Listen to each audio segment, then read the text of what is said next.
누구시냐고요? 왜 그래? 뭐 보고 그러는 거야? 왜 이래요? 말로 하시니까요. 은우 씨, 말로 하시는. Pengacara ini harusnya mati tertimpa besi, tapi entah mengapa ia ditakdirkan selamat, dan sejak saat itu ia dapat melihat hantu gentayangan yang meminta kasus kematiannya diselesaikan secara adil. Ya, drama unik kali ini membahas kolaborasi antara pengacara dengan YouTuber yang terpaksa menyelesaikan kasus-kasus gak adil yang dialami para pekerja. Dan pastinya kasus seperti ini banyak terjadi, atau bahkan di antara kalian ada yang pernah ngalamin. Jadi jangan melama-lama guys, langsung saja ke ceritanya. Pria ini bernama Mujin, seorang pegawai senior di perusahaan ternama. Tiba-tiba minta resign dengan alasan gak jelas. Membuat HRD-nya bingung, berusaha mempertahankannya, tapi Mujin tetap memilih mundur dengan wajah sok menderita. Padahal saat resignnya disetujui, ia langsung senyum sumringah menemui orang yang menjadi alasan dari semua itu. Ya, dialah si Jongmin, rekan kerja yang resign 2 tahun lalu dan kini sukses sebagai trader kripto, mempengaruhi Mujin untuk menjadikan uang pesangon sebagai modal trading biar dapat beli mobil mewah sepertinya. Tapi beberapa bulan kemudian, ya, si Jongmin meninggal bunuh diri akibat bangkrut, dan Mujin nangis sejak tadi, bukan karena kepergian si Jongmin, tapi karena ikut bangkrut juga. Seluruh pesangonnya ludes, bahkan sang istri pergi dari rumah. Nah, biar nggak bunuh diri, HRD dan salah satu rekan kerjanya dulu bernama Yeonchul berusaha menghiburnya, di mana si HRD siap menerimanya kembali di perusahaan jika Mujin lulus ujian pengacara khusus untuk pekerja. Ya, Mujin sebenarnya seorang sarjana hukum yang pintar, tapi nggak bisa lanjut S2 karena butuh waktu lama. Begitupun profesi pengacara lainnya. Toh Mujin harus segera mengembalikan kehidupannya seperti dulu biar dapat kembali dengan istrinya. Alhasil ia pun mulai belajar tanpa henti sambil kerja serabutan, dan setahun kemudian perjuangan kerasnya membuahkan hasil. Ia lulus sebagai pengacara khusus pekerja. Namun lah, udah capek-capek lulus, si HRD malah dikeluarkan dari perusahaan akibat melecehkan seorang pegawai pria. Selain membuat Mujin putus asa, ia juga merinding, baru nyadar mengapa saat itu si HRD menggenggam tangannya dengan sangat mesra. Nah, meskipun heran mengapa Mujin bisa lulus secepat itu, Yeonchul memberi saran agar Mujin melanjutkan saja profesinya dengan membuka firma hukum. Tapi kan Mujin gak punya modal, dan Yeonchul yang sok tahu ini malah gak mau minjemin duitnya. Jadinya mereka pun berujung mabok. Bahkan Yeonchul muntah di hadapan patung pahlawan para buruh. Dan sebagai orang yang gak tahu mau apa dengan hidupnya, Mujin segera membersihkan patung itu, memutuskan untuk melanjutkan profesinya sambil iseng memberikan kartu namanya. Gak nyangka kalau hal iseng yang dilakukannya itu justru akan mengubah hidupnya. Singkatnya, dengan tabungan secuil, Mujin pun menyewa tempat untuk mendirikan kantornya, dibantu manajer dipanggil Wati. Jadi, Wati adalah adik dari istrinya yang selama ini kerja sebagai YouTuber dengan subscriber nggak nyampe 1000. Bagaimana mau nyampe? Lihat aja kartu nama Mujin yang dibuatnya, udah norak, tulisannya nggak jelas lagi. Tiba-tiba Yeonchul nelpon, membuat Mujin senang, mengira temannya itu akan menjadi klien pertamanya. Ya, Yeonchul baru aja dipecat akibat mabok saat kerja dan gak sengaja memegang bokong rekan kerja wanitanya. Tapi masalahnya, jelas dong, Wati sebagai manajer menyuruh Mujin menolak tawaran itu, pura-pura sebagai klien yang baru datang, biar Mujin yang gak enakan ini punya alasan. Ya, meskipun sedikit norak, Wati punya banyak akal. Nah, untuk mendapat klien pertama, mereka pun keliling membagikan kartu nama gak jelas itu. Tapi sebulan kemudian hasilnya nihil.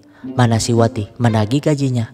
Kan si Mujin jadi pusing, mau bayar pakai apaan? Toh dirinya aja cuma beli mie siram untuk dimakan.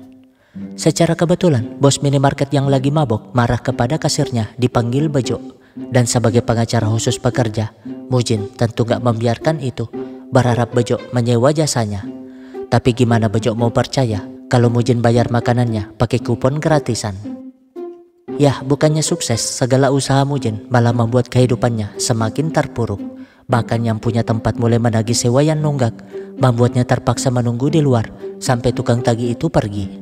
Dan satu-satunya yang jadi semangatnya saat ini hanyalah video sang istri bernama Mijo, di mana saat itu mereka hidup bahagia.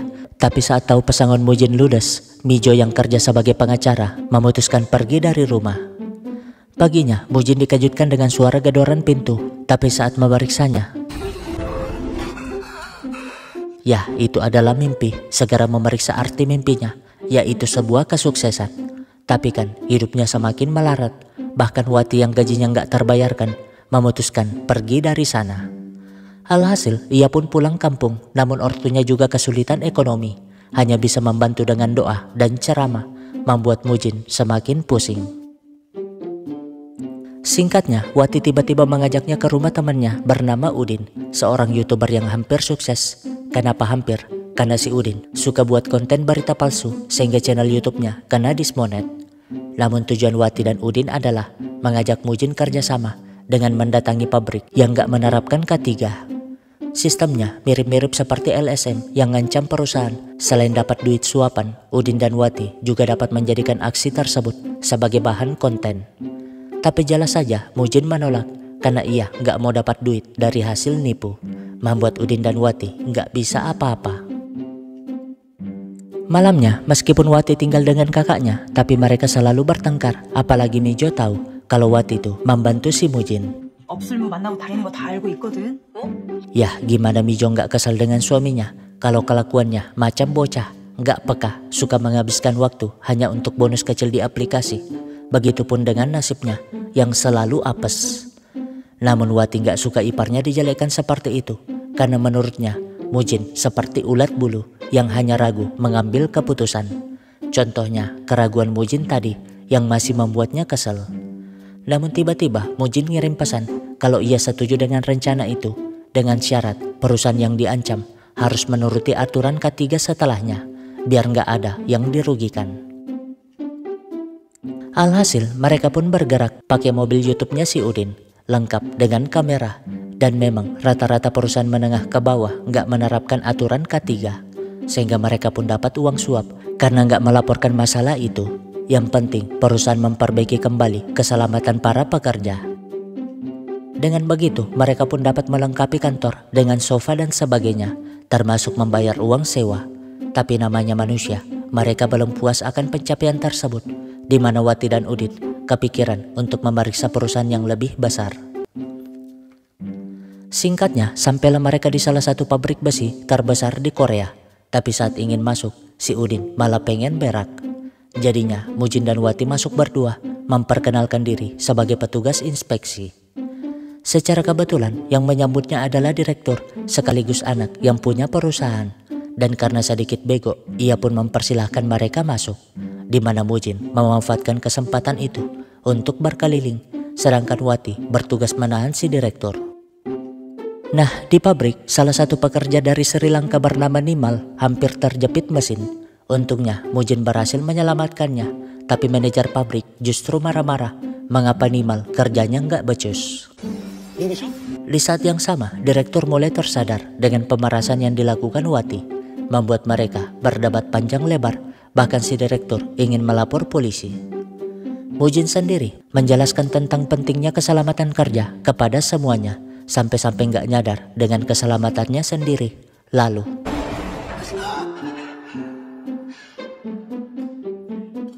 ya, seperti manusia yang harusnya meninggal, Mujin mengingat semua kenangan berharga di kehidupannya, mulai dari ultahnya yang dirayakan sampai ia yang marah kepada ibunya akibat nggak dibelikan sepatu baru. Ya, meskipun umurnya bertambah, Mujin justru nggak pernah dewasa dan selalu egois dalam mengambil keputusan. Bahkan istrinya yang selalu nggak tahan dengan sikapnya itu kadang curhat kepada sang mertua. Anehnya, seseorang mendobrak pintu sama seperti sebelumnya. Mujin lagi-lagi dikejutkan dengan pria terbakar itu. Lalu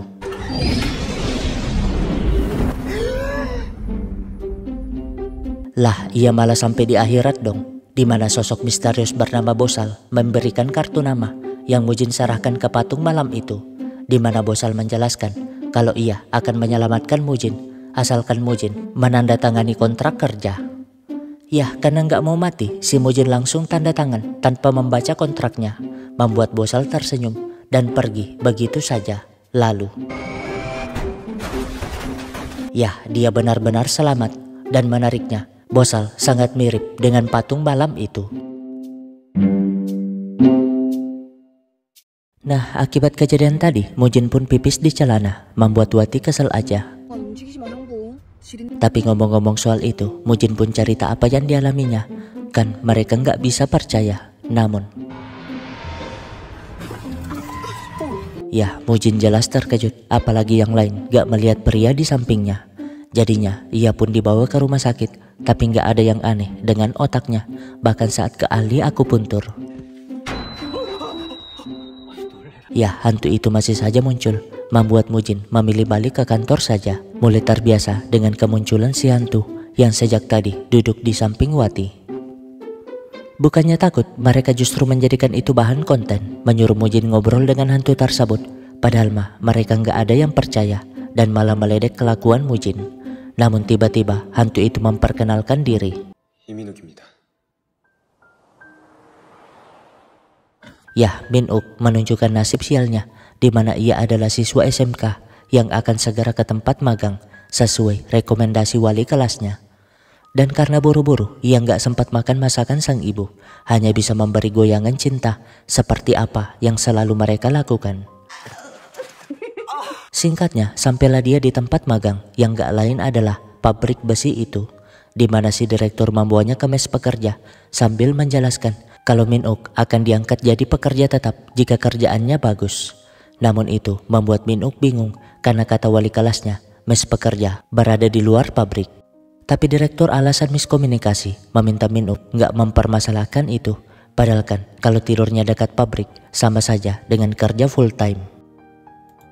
Setelahnya, Min-uk pun dibawa ke pabrik yang gak jauh dari sana, di mana pekerja yang posisinya akan digantikan Min-uk ini menjelaskan sistem kerja mesin tersebut, termasuk penanganan jika ada trouble.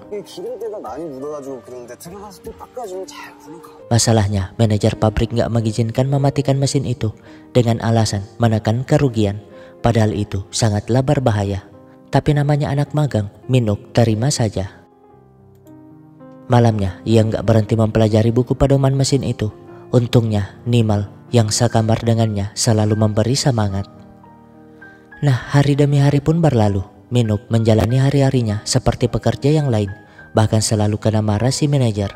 Tapi ia selalu alasan ke ibunya kalau ia tuh baik-baik saja karena makanannya selalu terjamin. Padahal mah makanan di situ cuma secuil. Meskipun begitu, ada banyak hal yang membuatnya senang di sana. Salah satunya adalah persahabatannya dengan Nimal. Namun suatu hari, tepatnya malam sebelum liburan, entah gimana kronologinya, ia malah tewas tersedot mesin itu.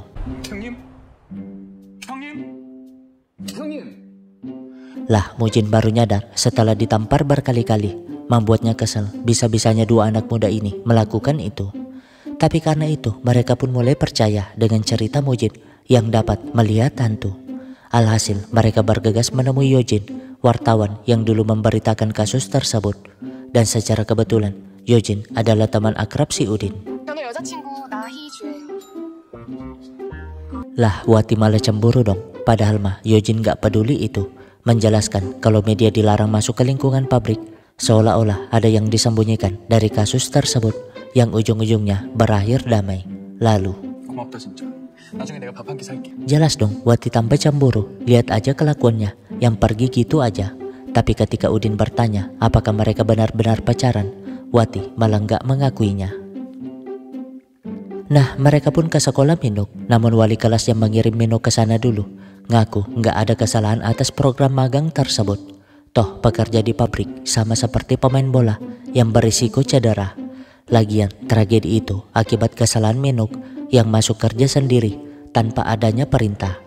Padahal kan jelas terlihat kalau wali kelas ini ada main dengan pihak pabrik. Setelahnya, mereka pun menemui ibu Min-uk yang cerita kalau suaminya meninggal ditabrak saat Min-uk masih kecil. Makanya Min-uk tumbuh sebagai pria penyayang dan bertanggung jawab. Gak nyangka rasa tanggung jawab atas pekerjaan itulah yang membuat anak satu-satunya meninggalkannya begitu cepat. 민욱이 아빠 따라가는 게 소원이에요. Tentu saja Minuk yang ada di sana gak mau ibunya cepat meninggal, sehingga Mujin yang ngerti hanya bisa memberi semangat, berjanji akan menyelesaikan kasusnya secara adil. Seketika sang ibu terkejut karena setahunya dia anaknya hanya kecelakaan biasa, makanya ia setuju untuk berdamai. Awalnya ia menolak kerjasama, toh anaknya juga gak akan kembali. Namun 언젠가 민욱이 다시 만났을 때 해줄 말은 있으시겠죠. 네 덕분에 세상이 좀 바뀌었다고. ya, Udin pintar juga merangkai kata, dan itu membuat semuanya luluh, termasuk sang ibu.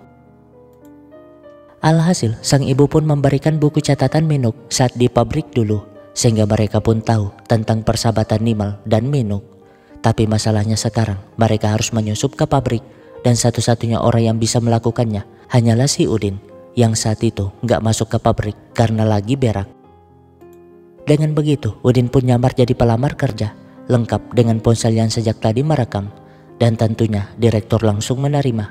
Toh Udin dalam masa percobaan yang nggak perlu dibayar, tapi manajer pabrik memperlakukan Udin seperti pekerja lainnya. Sementara mereka mencatat semua pelanggaran K3 yang terlihat di video Udin, termasuk ocehan si manajer yang kesal kepada Nimal karena nggak lancar bahasa Korea, tapi dipekerjakan karena bayarannya murah. Jadi Nimal adalah imigran gelap yang pasti dideportasi jika ketahuan pemerintah. Tapi saat Udin mengajaknya ngobrol, Nimal ternyata lancar berbahasa. Toh dia pernah punya guru bahasa yang baik, dan alasan ia pura-pura bego biar manajer itu nggak menyuruhnya sembarangan. Masalahnya si direktur adalah pelanggan channel YouTube-nya si Udin. Untung Udin tampil norak di video, sehingga direktur nggak sadar itu. Nah, biar misinya cepat selesai, Udin pun mulai mendekati si Nimal. Namun 며칠 전에 왔던 그 사람들이랑 친구죠? ya, Nimal tahu kalau Udin merekam pakai ponsel itu, sehingga Udin pun jujur bahwa ia mencari tahu kebenaran dari kematian Minuk. Seketika Nimal panik, tapi ngaku nggak tahu apa-apa karena ia takut dideportasi. Nah, di jam istirahat pemilik pabrik datang, sementara Udin masih berusaha membujuk Nimal dengan menunjukkan bukunya si Minuk. Ya, itu buku harian Minuk di pabrik, lengkap dengan gambar dan kisah persahabatannya bersama Nimal, di mana Minuk selalu bermimpi untuk ke Sri Lanka bersama Nimal. Ya, Minuklah yang mengajarkan Nimal berbahasa Korea, membuat Nimal hampir saja menangis, tapi ia buru-buru balik kerja. Jadinya Udin pun mengikutinya, namun salah satu pekerja ternyata mengenalnya sebagai teman pengacara sebelumnya karena ia melihat Udin berak waktu itu. Alhasil Udin terpaksa kabur dari sana, apalagi si direktur memberi bonus jika ada pekerja yang menangkapnya. Untung Wati dengan cepat menjemputnya masuk, tapi saat ingin pergi, polisi malah datang. Ya, direktur jelas nggak melepaskannya, menuduhnya sebagai penyusup, tapi tentu saja Wati membantah, ingin menunjukkan video di ponsel Udin sebagai bukti pelanggaran K3. Tapi sialnya, Udin ternyata lupa merekamnya, membuat posisi mereka terpojok. Karena itu, Mujin pun jujur bahwa dirinya ingin mengusut kasus kecelakaan yang menyebabkan Minuk meninggal. Tapi jelas saja pemiliknya langsung marah, toh kecelakaan itu akibat salah bocah brengsek tersebut. Namun ya, Nimal nggak tahan lagi dengan semua ketidakadilan itu, membongkar apa yang terjadi sebenarnya dengan video sebagai buktinya. Jadi malam itu, Minuk yang menganggap dirinya akan libur besok menyempatkan waktunya untuk mengajari Nimal berbahasa, dan Nimal merekamnya biar dapat mengulanginya. Tapi ya, mesin itu tiba-tiba macet dan si manajer menyuruh Minuk memperbaikinya. Padahal kan itu bukan jam kerja Minuk sebagai pekerja magang, tapi namanya anak baru, ia nurut aja. Berujung dirinya tersedot mesin tersebut. Sebagai sahabat, Nimal tentu berusaha menolongnya. Begitupun pekerja yang lain, berbeda dengan manajer dan direktur yang sangat panik. Namun pemilik yang gak mau rugi malah memberi saran agar membiarkan Minuk meninggal saja di sana, merekayasa agar Minuk tersedot mesin akibat kesalahannya yang kerja tanpa perintah. Karena itu, dua Firaun ini menyuruh semua pekerja pergi dari sana, khususnya si Nimal, mengancam akan memecat mereka semua jika masalah itu bocor. Nimal sih nggak terima, sehingga direktur hampir saja menghajarnya, bahkan ngancam untuk dideportasi. Nah, merasa sudah aman, mereka pun duduk santai di sana, gak sadar dengan Nimal yang ternyata kembali masuk untuk ngerekam. Hingga akhirnya Minuk pun meninggal kehabisan darah di mesin tersebut. Ya, keberanian Nimal membuat pekerja lain akhirnya sadar, segera mendukung Nimal. Sehingga Mujin pun menjelaskan kepada Firaun itu kalau mereka melanggar banyak aturan keselamatan kerja yang pastinya akan dihukum pidana dan denda, bahkan penyegelan pabrik. Tentu saja ketakutan mereka membuat Udin semakin sombong. Kan si direktur pengen menonjoknya. Lalu lah Wati malah sengaja dong biar direktur langsung ditangkap dan gak punya waktu melenyapkan barang bukti. Kan si Udin hanya bisa bengong mengapa harus dirinya yang jadi korban. Singkatnya, fakta kasus tersebut akhirnya diberitakan, di mana Nimal siap menjadi saksi meskipun ia akan dideportasi setelah kasusnya selesai. Setelahnya, mereka pun menunjukkan video Minuk itu kepada sang ibu yang gak berhenti nangis sambil tertawa. Setidaknya ia masih punya sedikit kenangan terhadap putranya. Tapi sebelum mereka pergi, Mujin tiba-tiba berbalik. Seketika sang ibu nangis sejadi-jadinya karena yang dilihatnya adalah putranya, di mana ia pun segera memeluknya. Karena bagi seorang ibu, kehilangan anak adalah luka yang gak bisa disembuhkan, bahkan dengan melintasi waktu sekalipun. Dan sekarang ia hanya bisa belajar untuk merelakan, serta belajar tersenyum dalam tangisan. Setidaknya ia bisa selalu mengenang sebagai satu-satunya cara agar ia dapat bertahan. Nah, dengan berakhirnya kasus itu, mereka pun mengira kalau kutukannya selesai. Namun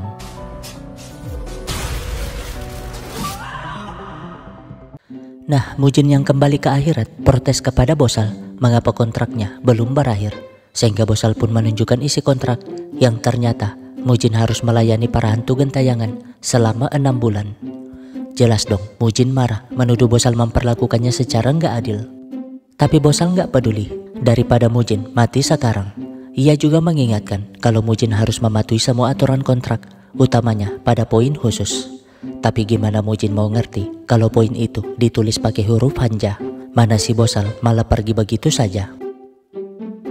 Nah, Mujin yang terbangun di rumah sakit membuat dokter bernama Yunwo kebingungan karena harusnya Mujin dirawat beberapa hari.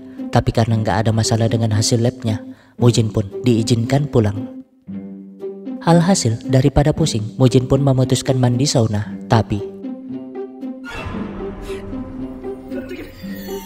lah hantunya malah muncul dong, membuat Mujin ketakutan karena hantu kali ini tuh lebih seram dari biasanya. Ia pun segera ke kantor berharap si hantu nggak mengikutinya, tapi yang dimaksud malah sudah menunggu di sana sambil memperkenalkan diri sebagai perawat bernama Unyong. Lalu besoknya, Wati yang sampai kantor kebingungan dengan keanehan si Mujin. Tiba-tiba ngomong balas dendam sambil mengajak Wati ke rumah sakit. Wati sih mengira Mujin gegar otak akibat kesambat listrik kemarin, meminta dokter Yunwo memeriksanya. Tapi saat Mujin tersadar, ya Mujin kerasukan hantu Unyong yang dulunya kerja di rumah sakit itu. Untungnya dokter lain segera melerai sehingga Wati memaksa Mujin tidur saja di sana. Gak berapa lama Udin datang mencari Mujin, membuat Wati juga bingung karena gak sampai semenit ia pergi, Mujin sudah menghilang. Ya, yang bersangkutan ternyata mengejar Yunwo, gak pakai basa-basi, langsung menghajarnya. Alhasil, Mujin pun diusir dan di blacklist dari rumah sakit. Tapi karena kejadian itu, mereka pun ngerti kalau Mujin kerasukan hantu yang berhubungan dengan Yunwo. Dan memang benar setelah Mujin tersadar, ia melihat Unyong terkapar di depan rumah sakit, atau dengan kata lain, Unyong terjatuh dari atap dan meninggal di sana. Nah, daripada Mujin bikin masalah, mereka malah membawanya ke dukun. Siapa tahu dukun ini dapat melenyapkan arwah gentayangan itu. Tapi si dukun malah ngeramal kalau Udin tuh harus memperlakukan Mujin dengan baik karena takdir dan jodoh Udin tergantung si Mujin. Tapi saat memperhatikan Mujin baik-baik, lah si dukun malah bersujud, ngaku gak berani melawan arwah di tubuh Mujin, bahkan memanggilnya sebagai jenderal tertinggi. Selain itu, ia juga menjelaskan kalau takdir Mujin penuh dengan api yang harusnya sudah mati tapi hidup berkat arwah jenderal tertinggi itu. Ya, yang dimaksud si dukun adalah Bosal. Gak puas dengan itu, mereka ke kuil, tapi malah disuruh bersujud ribuan kali. Kan si Mujin mending kerasukan setan daripada lututnya jadi korban. Nah, karena sudah malam, mereka pun balik ke rumah masing-masing. Tapi baru mau nikmatin makan malamnya, Unyong lagi-lagi muncul, membuat Mujin cemas. Berjanji akan membantunya, asalkan Unyong cerita apa yang terjadi dan gak merasukinya lagi. Namun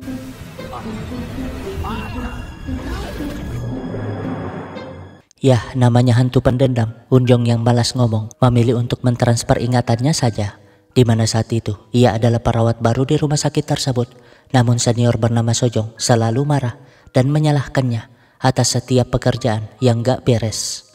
Masalahnya lagi, sistem kerja di rumah sakit itu amburadul.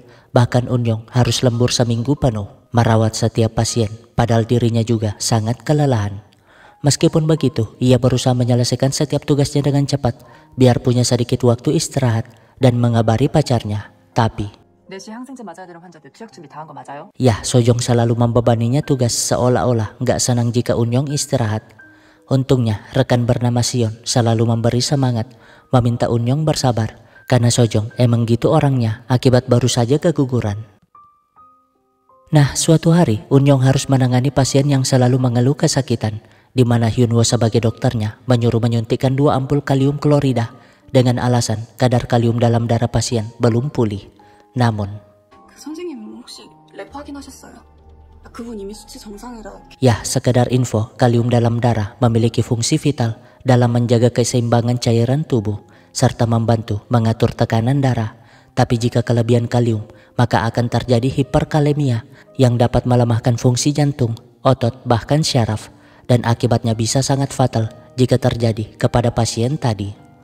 Masalahnya, saran itu membuat Hyunwoo marah, menganggap Unyong meremehkannya. Pokoknya, Unyong hanya perlu melaksanakan perintahnya saja sebagai dokter.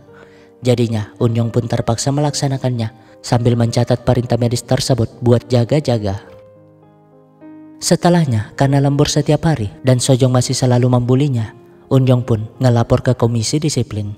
Tapi Sojong yang menerima laporan tentu semakin marah, meledeknya sebagai perawat yang gak siap mental. Bahkan membuang kertas laporan itu yang masuk ke kolong lemari. Namun ya, itu pasien tadi yang akhirnya meninggal karena gagal jantung, di mana istri pasien menyalahkan Unyong, bahkan ingin menggugatnya sebagai malpraktek.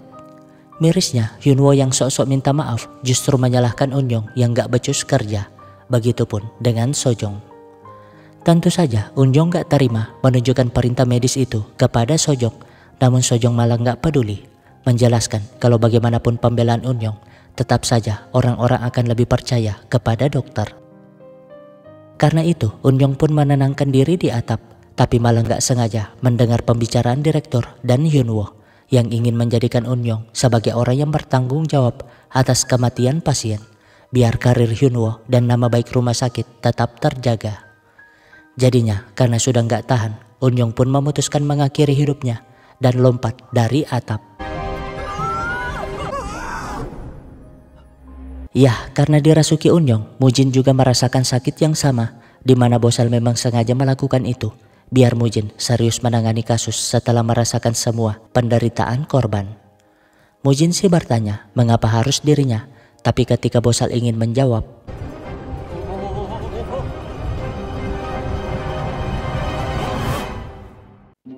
nah, ternyata gempa terjadi, membuat Mujin terbangun dengan paniknya. Tapi karena itu, ia pun mulai serius menyelidiki kasus tersebut, termasuk mengupdate ilmu hukumnya, karena sangat sulit mencari pelanggaran hukum pada kasus Unyong yang bunuh diri.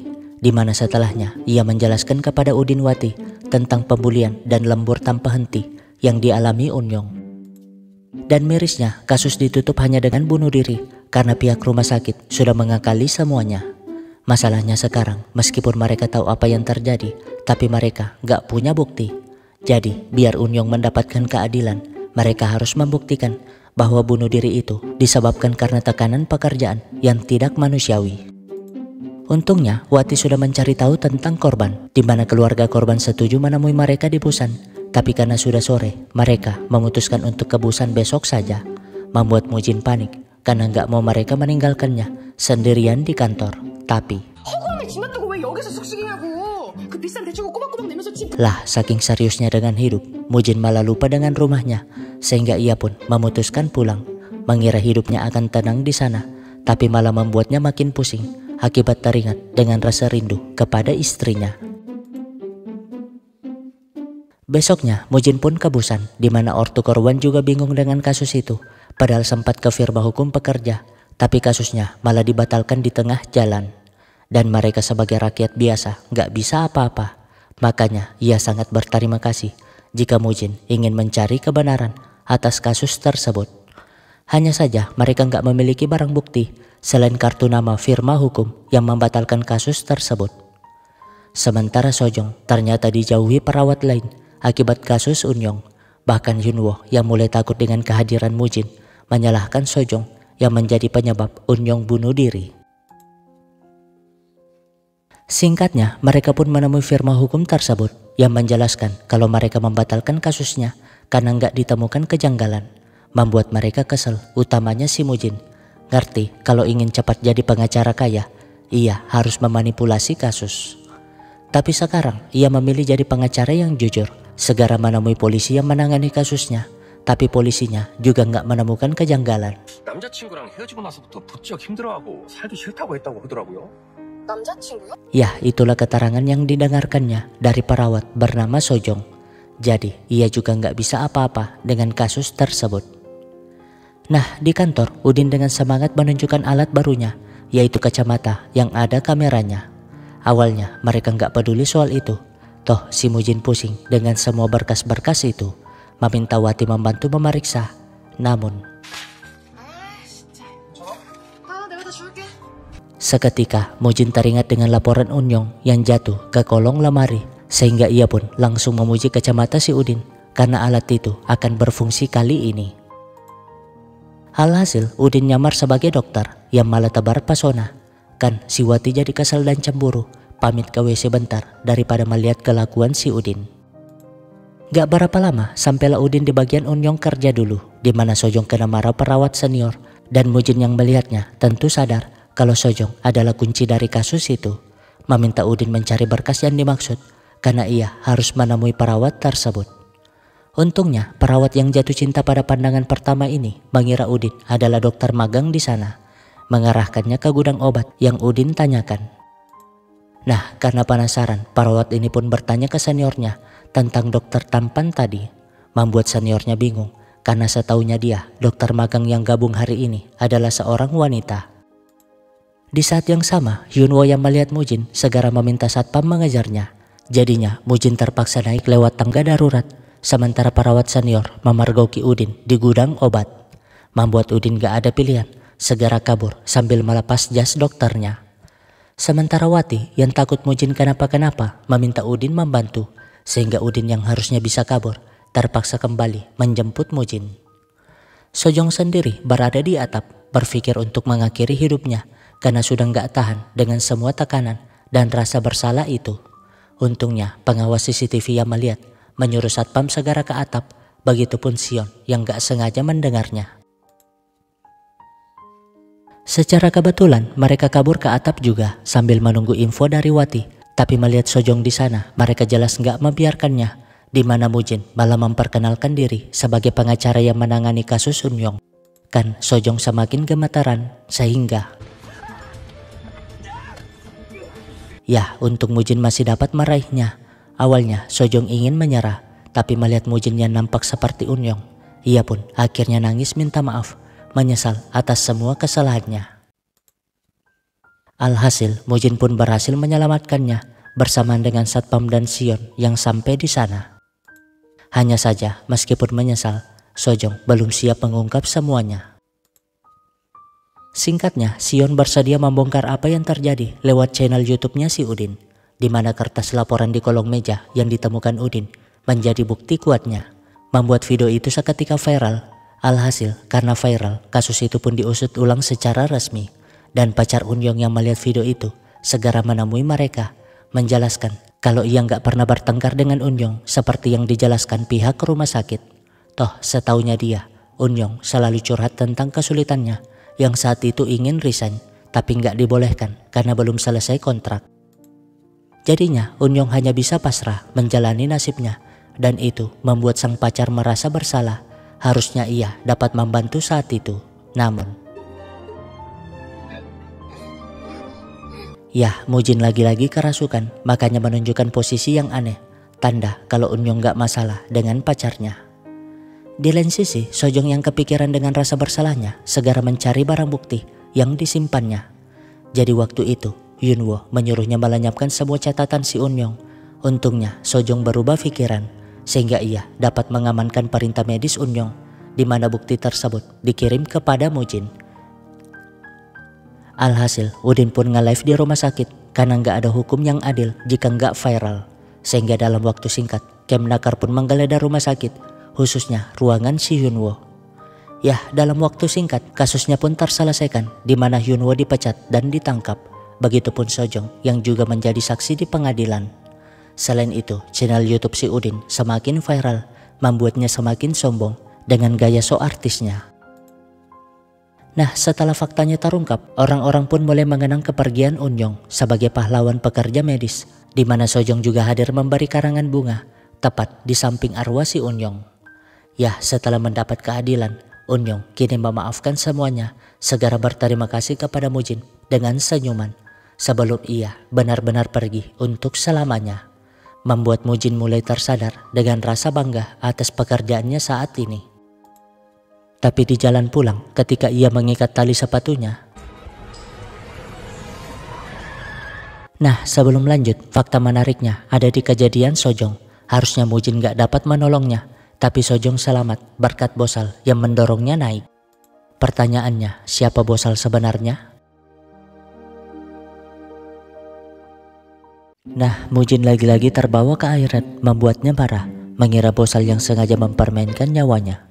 Tapi Bosal tentu membela diri, toh yang menabrak Mujin adalah supir bus yang ketiduran itu. Dan faktanya, si supir sangat kelelahan akibat sistem kerja yang amburadul. Jadi yang harus Mujin salahkan adalah sistem dan struktur. Tapi kan yang punya kuasa menetapkan itu hanyalah politikus. Makanya Mujin kesal mengapa Bosal memilih dirinya yang hanya pengacara biasa, bukan politikus yang punya kuasa. Namun ya, berkat Bosal, Mujin lagi-lagi terselamatkan. Dan dari kata terakhir Bosal tadi, Mujin pun berusaha untuk mengerti dan tidak menyalahkan supir yang sejak tadi minta maaf.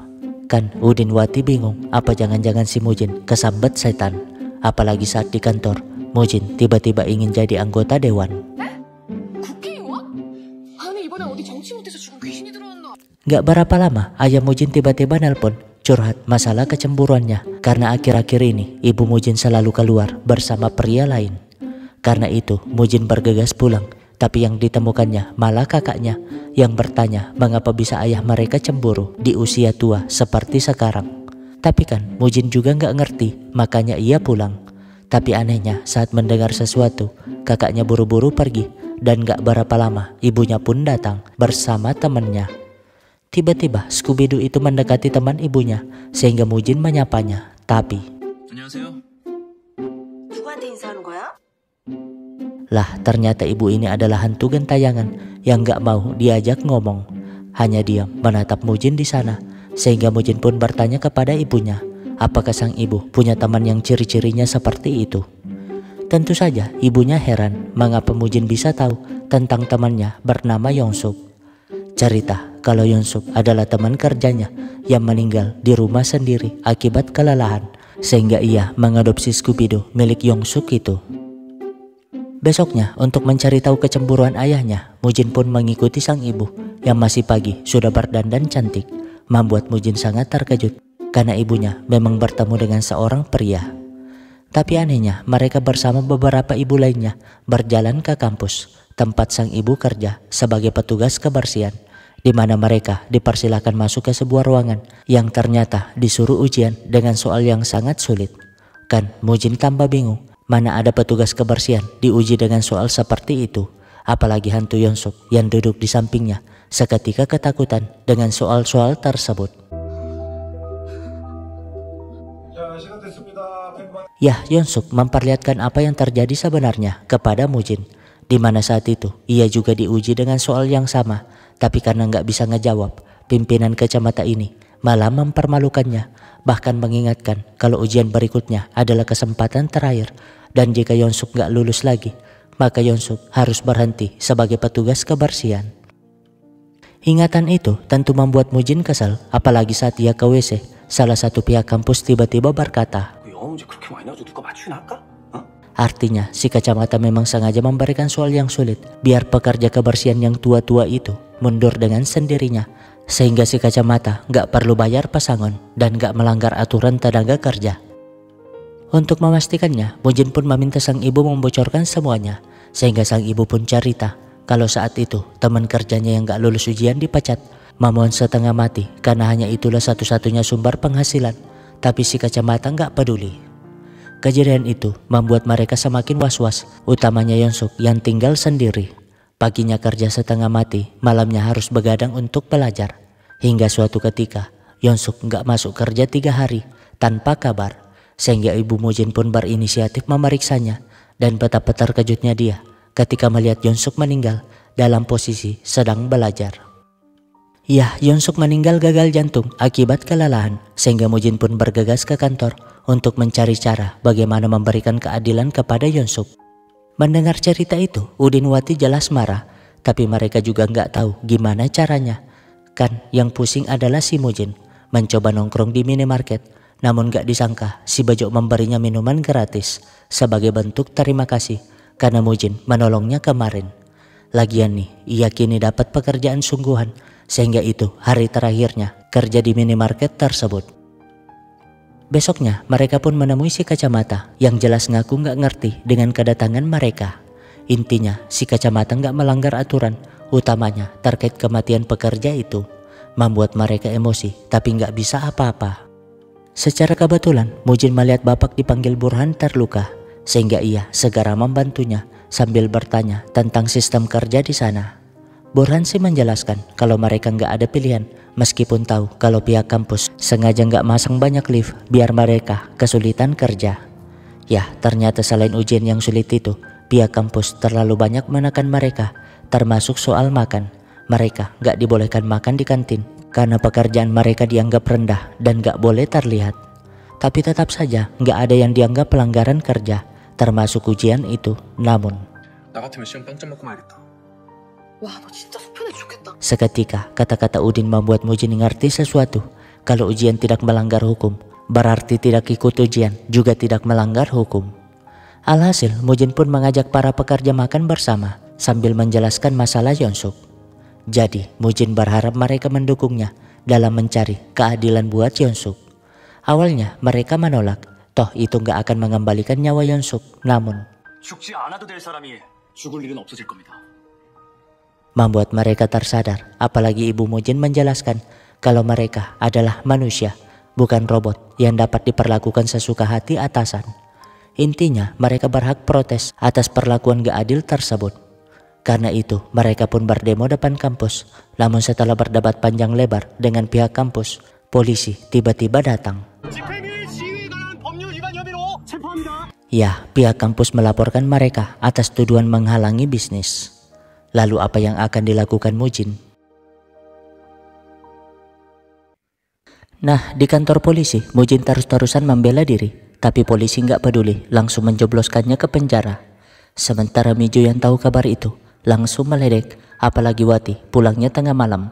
Kan Wati jadi emosi, harusnya Mijo cari tahu penyebabnya dulu. Boleh ngungkit kalau Mijo nggak pernah perhatian kepadanya, berbeda dengan Mujin yang selalu menanyakan kabar, bahkan memberinya uang saku saat ia masih SMA dulu, membuat Mijo terdiam karena apa yang dikatakan adiknya memang benar. Besoknya Mujin bolak-balik macam setrikaan akibat nggak tahu cara keluar dari sana, membuat penghuni lain emosi. Tapi ya, berkat istrinya Mujin dapat bebas di mana mereka makan bersama.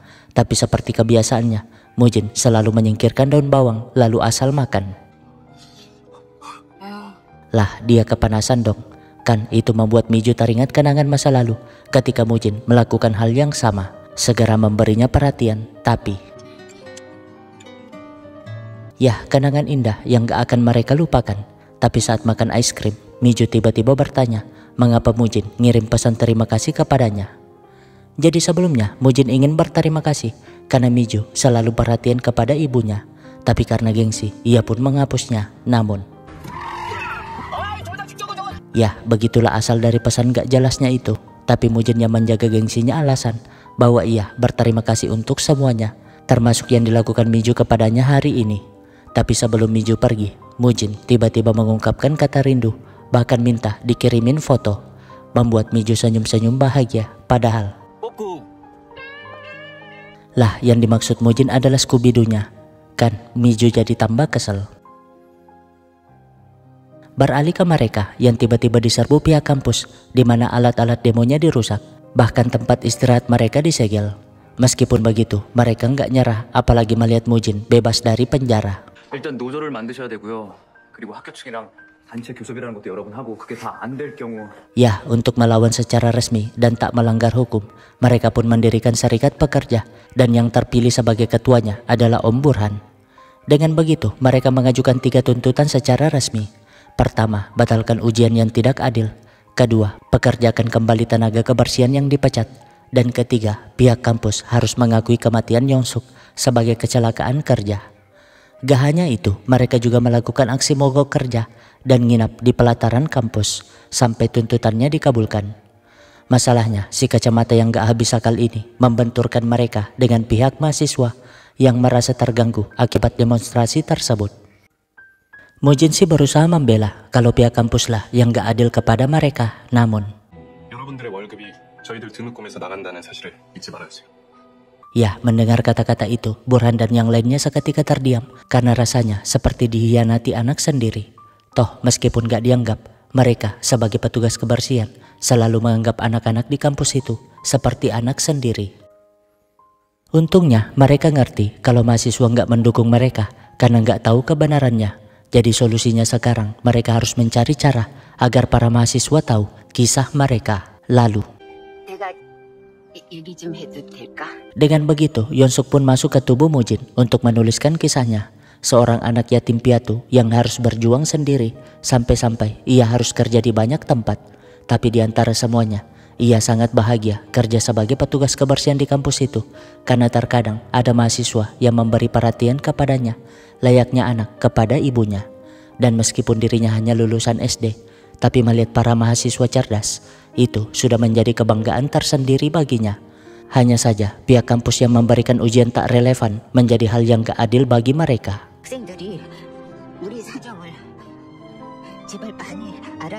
Ya, mereka jelas tahu kalau itu adalah kisah Yongsuk. Terkejut bagaimana bisa Mujin tahu kisahnya. Masalahnya sekarang adalah si kacamata diam-diam menemui ibu Mujin dan berkata kalau harusnya ibu Mujin bisa hidup nyaman dan bahagia karena anaknya adalah pengacara. Jadi ia mengingatkan kalau Mujin akan dijerumuskan ke penjara jika pihak pekerja masih berdemo.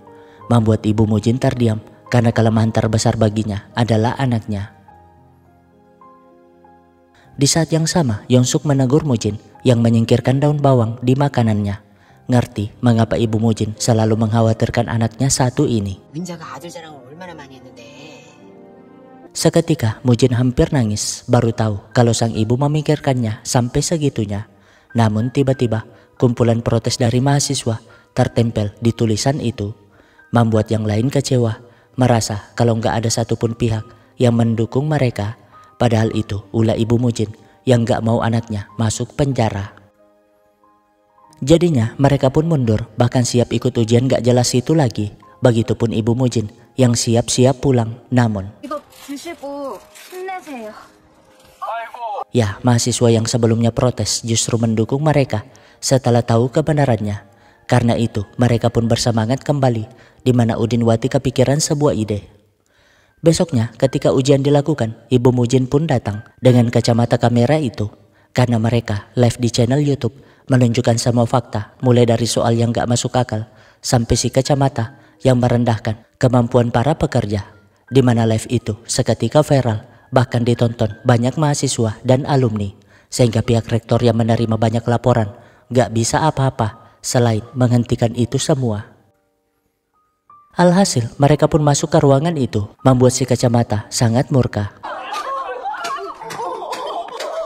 Udin sih berterima kasih karena kameranya nggak cuma satu. Dan disitulah Mujin muncul, menjelaskan semua pelanggaran yang dilakukan pihak kampus. Yang intinya pihak kampus gak memperlakukan pekerja layaknya manusia. Dan yang terpenting, si kacamata yang ngaku sebagai orang terpelajar malah ngerusak kamera mereka. Dengan begitu, para pekerja pun mengungkap semua keresahannya selama ini. Menantang kalau si kacamata ngaku lebih cerdas dari mereka, bagaimana jika si kacamata menyanyikan Mars Kampus? Jelas dong si kambing gak hafal, karena ia kerja di sana hanya untuk cari uang. Namun, ya meskipun rata-rata lulusan SD, para pekerja justru menghafal Mars Kampus. Bukti kalau mereka menghargai tempat di mana mereka bekerja. Gak berapa lama, rektor pun memecat si kacamata melalui telepon, membuatnya gak bisa apa-apa. Dan Miju yang sejak tadi nonton siaran itu mulai tersenyum bangga atas apa yang dilakukan suaminya. Singkatnya, pihak alumni pun menekan rektor yang membiarkan ketidakadilan di lingkungan kampus. Dan itu membuat mereka sangat malu jadi alumni. Begitupun para mahasiswa yang juga berdemo. Dengan begitu, rektor pun minta maaf termasuk kepada Yonsuk yang telah tiada. Dan akhirnya petugas kebersihan pun dapat bekerja dengan bahagia sesuai dengan tugas masing-masing. Yonsuk sendiri berterima kasih kepada Mujin. Setidaknya teman-temannya gak merasa tertekan lagi seperti sebelumnya. Dan karena itu ia pun pamit pergi untuk selamanya. Sementara aja Mujin kini gak cemburu lagi setelah tahu cerita sebenarnya. Hanya saja mereka bingung mengapa bisa Mujin menghabiskan daun bawang yang tidak disukainya. Nah, saat ingin pulang, Wati tiba-tiba nelpon macam orang sakit, sehingga Mujin pun buru-buru ke rumah sakit. Tapi masih di lobi, Bejo tiba-tiba menyapanya. Bingung karena tadi ia pingsan, lalu tiba-tiba berada di sana. Lalu membuat Mujin sangat terkejut karena Bejo yang dilihatnya adalah hantu gentayangan. Lalu apa sebenarnya yang terjadi kepada Bejo?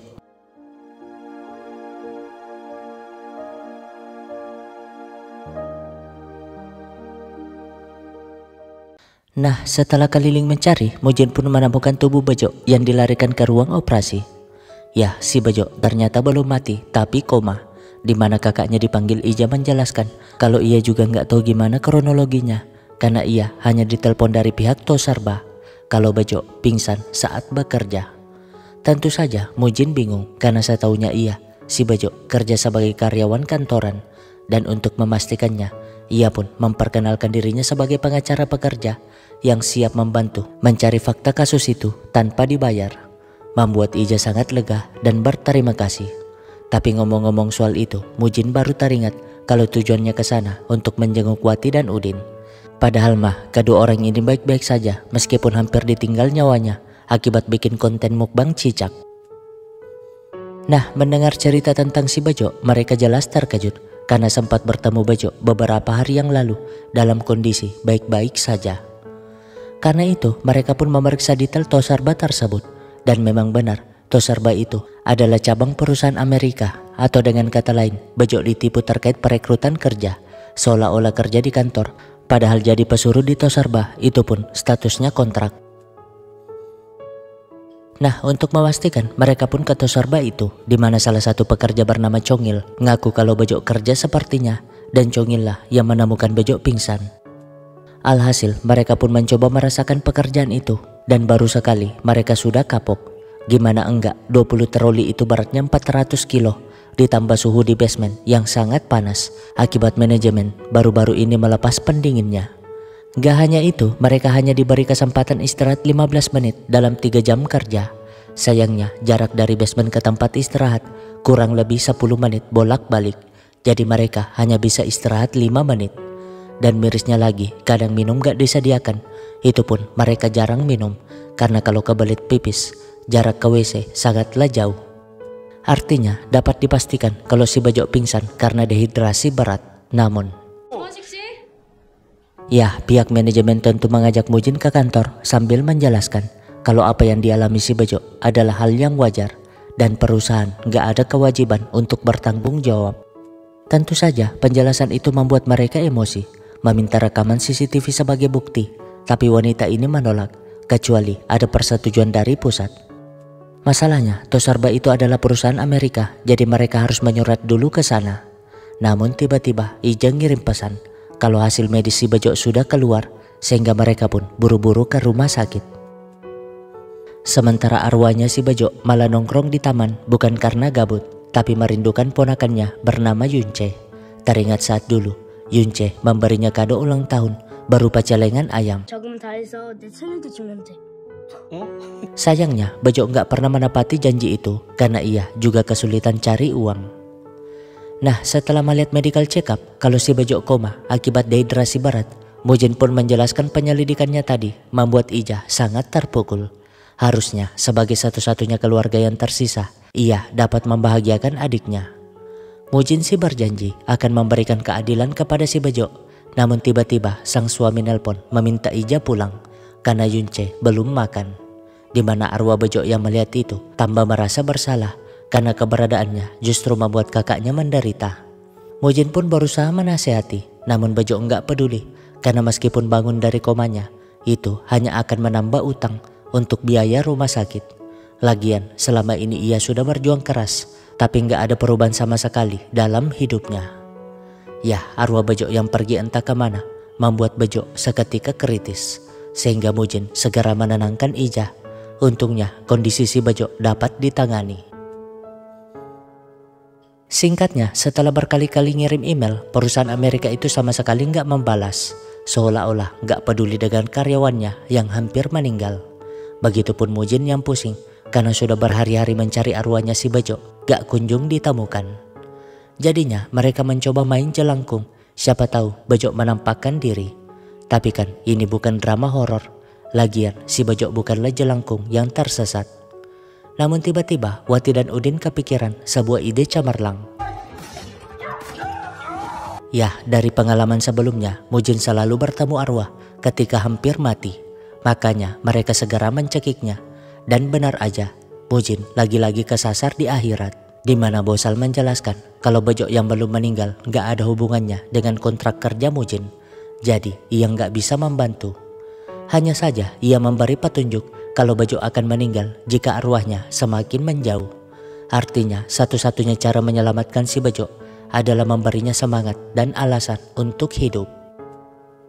Sekembalinya di dunia nyata, Mujin jelas kesel dengan kedua manusia gak jelas ini. Bisa-bisanya menggunakan cara itu untuk menyelesaikan masalah. Namun tiba-tiba Congil ngirim pesan kalau mereka yang bekerja sebagai pendorong troli menghabiskan 43.000 langkah dalam sehari kerja. Makanya si Bejo pingsan karena masih beradaptasi. 그래, 나한테 생각 있어. 그거부터 해보자. Ya, karena nggak ada keadilan tanpa viral, Udin pun cosplay sebagai pekerja di sana dan Wati merekamnya dari jauh biar nggak ketahuan. Di mana Udin menggambarkan semua penyebab yang membuat Bejo dehidrasi berat. Tapi saat diupload, lah netizen malah ngecap si Bejo sebagai orang lemah karena merasa kalau pekerjaan berat seperti itu adalah hal yang wajar. Namun malamnya di antara komen netizen yang sok paling benar itu ada satu akun yang ngaku sebagai pemilik SPBU tempat Bejo bekerja dulu, menjelaskan kalau Bejo bukanlah pemuda lemah dan manja, tapi justru sangat rajin, sopan dan selalu punya inisiatif. Yah, karena komenan itu banyak netizen mulai mendukung, membuat videonya viral, sehingga perusahaan Amerika mulai ngerespon dan minta maaf atas kesalahan manajemen yang dilakukan oleh oknum di Tosarbanya, sehingga perusahaan pun siap menanggung seluruh biaya rumah sakit, bahkan ganti rugi atas banyaknya hari si Bejo nggak bisa kerja.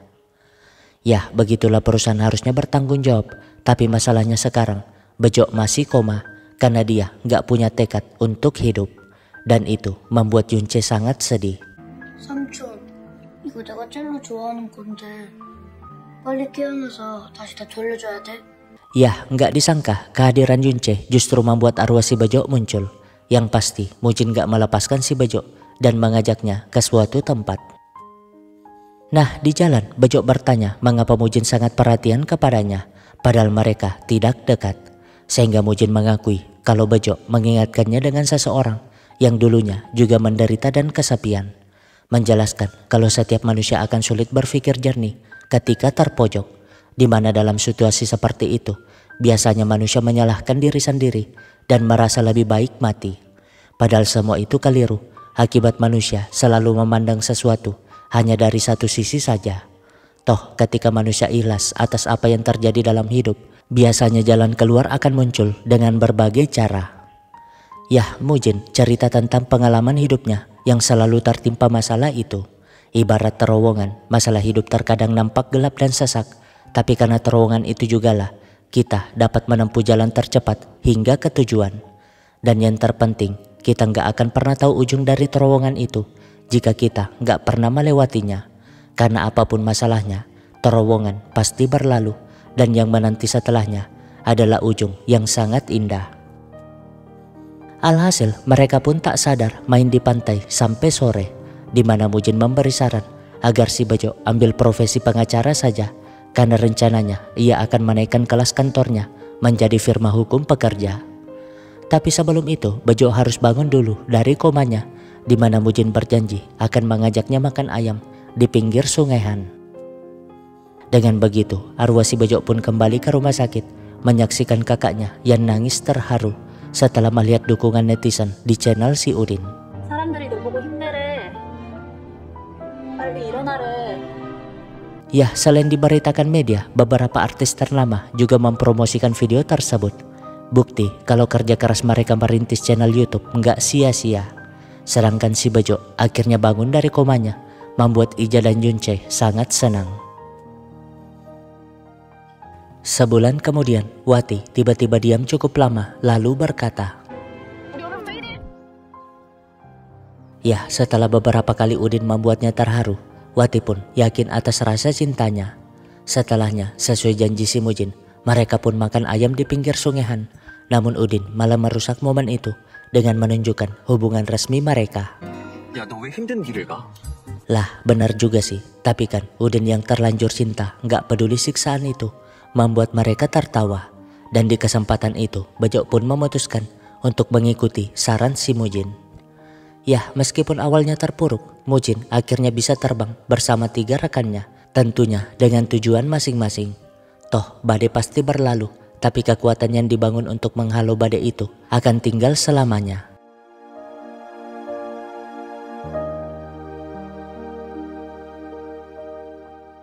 Nah, berhari-hari kemudian mereka mulai bosan akibat nggak ada satupun klien, termasuk hantu gentayangan. Dan karena nggak ada bahan konten, viewers YouTube mereka juga turun. Tapi yang paling pusing adalah si Mujin, karena harus melihat Udin dan Wati pacaran di kantornya. Namun tiba-tiba seseorang nelpon, sehingga Mujin pun bergegas ke sana. Ya, yang nelpon adalah Yongchul yang kini dirawat di rumah sakit, di mana saat Mujin datang, Yongchul langsung membanggakannya kepada yang lain bahwa sahabatnya ini adalah pengacara pekerja yang datang menolongnya. Namun, 너 술 취해서 굴렀다고 안 그랬어? ya, karena mabok saat makan malam bersama klien, Yongchul jatuh di tangga. Makanya bentukannya udah macam mumi. Sok-sok pengen menggugat itu sebagai kecelakaan kerja, tapi kan yang salah adalah Yongchul sendiri. Namun Yongchul menjelaskan kalau malam itu ia sudah nggak enak badan, tapi bosnya masih memaksanya untuk minum bersama klien.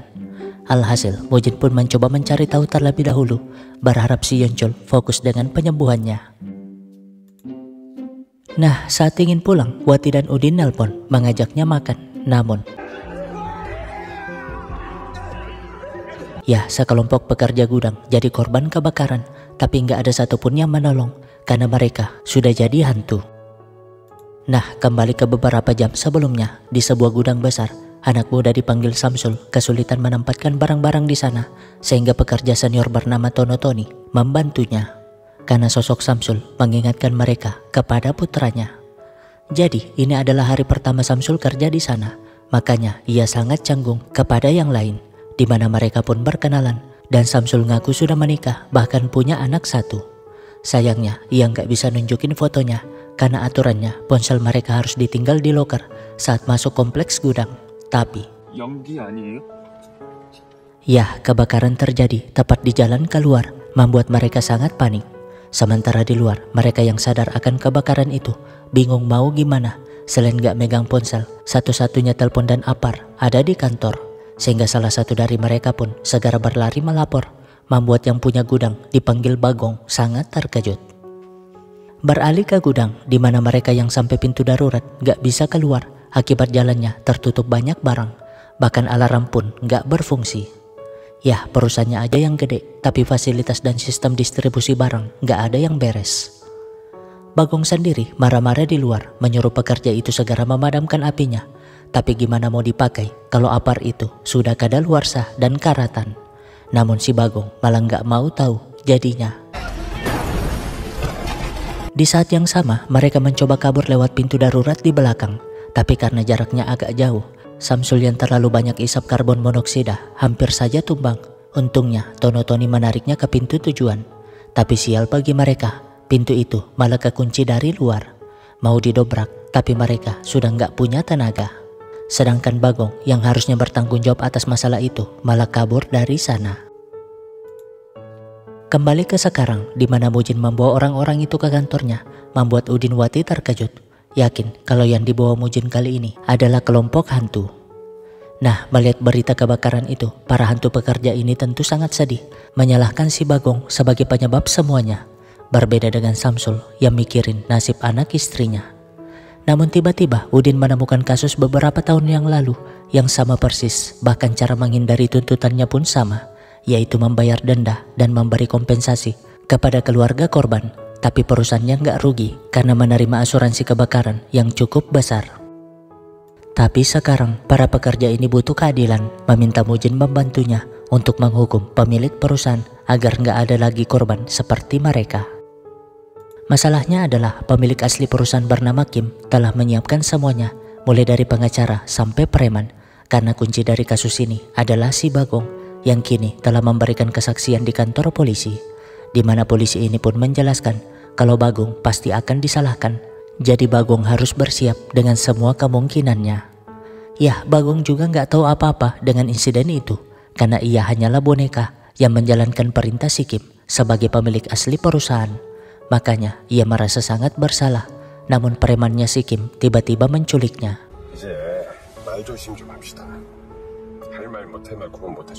Jelas dong, Bagong gak membiarkan dirinya diculik. Diam-diam membuka sabuk pengamannya, lalu membanting setir mobil. Dengan begitu, ia dapat melompat dan kabur di tengah keramaian. Besoknya, mereka malah berdebat. Ada yang percaya kepada Mujin, ada juga yang tidak. Kan itu membuat si Mujin gak bisa tidur. Protes, harusnya mereka tuh pergi menemui keluarga masing-masing daripada mengganggu di sana. Tapi kan mereka juga niatnya begitu, namun gak bisa menjauh dari si Mujin. Gak berapa lama Udin Wati datang menunjukkan berita kejadian semalam, membuat para pekerja terkejut, karena itu adalah si Bagong. Sementara Kim ngamuknya bukan main, mengapa bisa anggotanya menjadikan masalah itu semakin tidak terkendali. Gak mau tahu, pokoknya si Bagong harus ditangkap bagaimanapun caranya. Nah, setelah mencari tahu, mereka akhirnya ngerti kalau pemilik asli gudang itu adalah si Kim. Makanya ingin menculik si Bagong untuk menutup mulutnya. Dan faktanya, Kim jugalah otak dari kasus kebakaran gudang sebelumnya, mendirikan perusahaan dan boneka baru dengan nama berbeda. Artinya sekarang mereka harus menemukan si Bagong lebih dulu, dan Udin berencana meminta bantuan Yojin. Namun, lah bener sih, Wati pasti cemburu, tapi kan mereka harus tetap menemuinya. Nah, saat diminta bantuan untuk ngeviralin masalah itu, Yojin ngaku gak bisa ngebantu karena Kim punya kuasa dan sudah jadi langganan iklan di media mereka. Intinya, satu-satunya cara menyelesaikan kasus tersebut yaitu menemukan si Bagong yang pasti akan dikambing hitamkan oleh si Kim. Bagong sendiri diam-diam menghubungi istrinya, minta maaf karena ia gak bisa pulang. Istrinya sih menyarankan agar Bagong menceritakan fakta atas kasus itu saja. Tapi kan masalahnya nggak semudah itu, karena Bagong tahu betul betapa kejamnya si Kim. Makanya ia sembunyi untuk mencari langkah yang tepat dan aman. Di mana malamnya ia nggak sengaja menemukan video si Udin yang membahas masalah tersebut. Ya, si Udin ngupload video itu tanpa sepengetahuan yang lain, membuat Mujin dan Wati panik, takut jangan sampai Udin diculik. Tapi Udin mah gak peduli. Selain untuk meningkatkan channel YouTube-nya, ia juga jijik kepada media. Yah, dulunya si Udin kerja sebagai reporter bersama Yojin. Tapi setelah tahu bagaimana berita disaring dan dirilis atas pengaruh orang-orang berkuasa, Udin memutuskan resign. Makanya ia sangat senang dengan channel YouTube-nya yang beritanya dapat di-up tanpa pengaruh orang berkuasa. Nah, untuk menindaklanjuti kasus tersebut, mereka pun ke rumah duka. Namun keluarga korban malah mengusir, menuduh Mujin hanya ingin cari panggung dan uang atas kasus tersebut. Membuat Wati emosi, bagaimana bisa keluarga korban menuduh seperti itu. Padahal mereka sebagai pengacara pekerja hanya ingin memberikan keadilan kepada korban, biar hal serupa nggak terjadi lagi. Untungnya salah satu dari mereka menenangkan sambil mengajak Mujin ngobrol santai. Menjelaskan kalau sebagai rakyat jelata tuh, mereka juga nggak bisa apa-apa selain berdamai dan menerima uang kompensasi. Setidaknya mereka yang ditinggalkan dapat beradaptasi dan bisa makan dari uang itu. Alhasil mereka pun pulang tanpa hasil karena si Kim memang sudah mengatur untuk berdamai bahkan sebelum penyelidikan dimulai. Ya, begitulah dunia kerja yang keras. Terkadang ada pengusaha nakal yang memberikan pekerjaan berbahaya kepada orang-orang yang ekonominya terpuruk. Sehingga jika terjadi kecelakaan kerja, keluarga korban gak ada pilihan selain berdamai dan menerima kompensasi. Dan mirisnya, kejadian seperti itu akan terus terulang jika sistem dan hukum yang berlaku masih dapat dipermainkan. Gak berapa lama, Udin tiba-tiba ditelepon seseorang yang gak lain adalah si Bagong yang mengajaknya bertemu. Namun Wati protes, jangan sampai itu hanyalah jebakan, membuat mereka berdebat panjang. Karena menurut Udin nih, setiap pekerjaan pasti punya resiko. Lalu ya, Mujin mengambil titik tengah, bagaimana kalau dirinya saja yang menemui Bagong. Toh jika itu adalah jebakan, ia pasti akan ditolong oleh Bosal. Dengan begitu, Mujin pun ke lokasi yang dimaksud. Tapi lah, orang lagi tegang kok. Para hantu pekerja ini malah banyak tanya, bahkan menuduh Mujin ingin bekerja sama dengan si Bagong yang mereka tuduh sebagai biang keroknya. Intinya sih, mereka cuma ingin si Bagong minta maaf dengan tulus. Makanya mereka ingin meminjam tubuh Mujin. Kan si Mujin jadi menghindar ke sana kemari. Mana bisa tubuhnya yang cuma satu menampung hantu sebanyak itu. Membuat Bagong bingung dengan apa yang dilakukan Mujin. Melihat Bagong, mereka jelas marah, segera mengelilinginya sambil menghentakkan kaki. Dan gak disangka, hentakan itu membuat tanahnya bergetar. Dan Bagong yang gak ngerti, jelas kabur ketakutan. Tapi kan, para hantu dapat berlari kencang, bahkan memutar si Bagong hingga terjebak di sana. Jadinya, Mujin protes bagaimana bisa mereka melakukan itu. Namun mereka juga gak ngerti, merasa kalau kekuatan itu muncul akibat kemarahan mereka. Untungnya si Bagong masih hidup. Jujur kalau ia ingin mengungkap fakta sebenarnya. Dan karena saran Mujin, Bagong pun minta maaf dengan tulus kepada para pekerja. Jujur kalau ia hanyalah seorang pengecut yang takut atas rasa tanggung jawab itu. Menyesal harusnya saat itu ia nggak memilih kabur. Dan meskipun semua kelalaian itu atas perintah atasan, tetap saja kebakaran itu adalah kesalahannya. Setelahnya, Bagong pun cerita kepada Mujin kalau dirinya adalah karyawan si Kim selama 20 tahun, di mana beberapa bulan yang lalu ia tiba-tiba diangkat sebagai direktur alias boneka atas perusahaan gudang itu. Tujuannya untuk mengejar asuransi kebakaran. Bahkan si Kim sudah mendirikan banyak perusahaan boneka di tempat berbeda. Buktinya dapat Mujin temukan di flash disk yang disimpannya di kulkas kantor gudang itu. Tapi sial bagi mereka, premannya si Kim datang, membuat mereka nggak ada pilihan selain berpencar. Sementara mereka sejak tadi mencoba kekuatannya tapi nggak keluar. Toh mereka sudah nggak punya amarah. Namun Bosal tiba-tiba muncul melatih mereka. Alasan kalau kekuatan itu dapat digunakan di masa depan.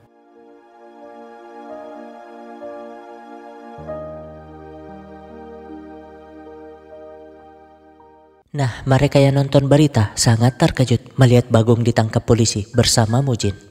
Ya, daripada ditangkap preman itu, Mujin mending lapor polisi, tapi dirinya juga ditangkap.